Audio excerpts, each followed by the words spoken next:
Jong. 2 beses na akong nagbigay ng pambayad sa iyo. Tapos noong kahapon yan, alas 11 daw ng gabi, kinuha talaga yung Nung una, sabi ko, pauna mo muna yung 2,000 kay Jong. Kasi wala kang ang pera dyan. Sira ulo, Diyos ko Lord. Bali 5,000 na ang nabigay na pera para sa'yo. Bahan ko sa talipapa yung sabi mo lang.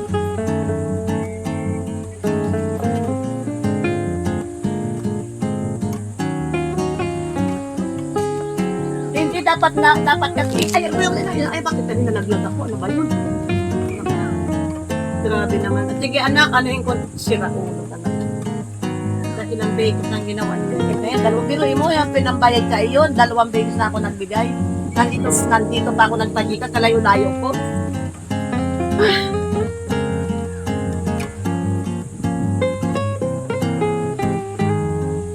Talaga naman.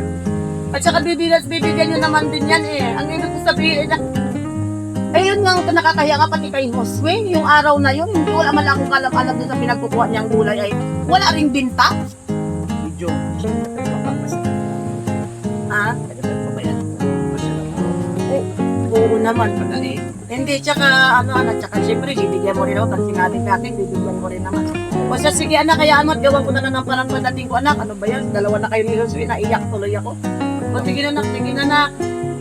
Salamat anak ha.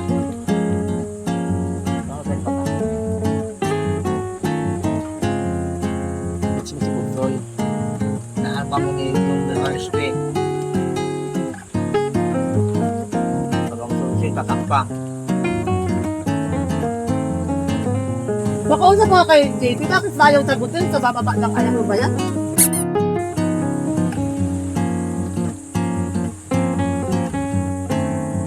Sandali lang at tatanong, importante yung talong. Nagsitix yung talong dito kung may talong siya. Ipamamaya mo pa yung nagsatanungan, may talong ka na ba dyan? O tama na yan, kanino galing yan? O tama na, sige na. Alas 8 pa lang, talaga. Biniyan mo na yung entrance. So, ba't nasira na yan? Nakala. Gusto po. Kuya, Oh, ano? biniyaran ko na entrance. Ayan o, nabalik ulo.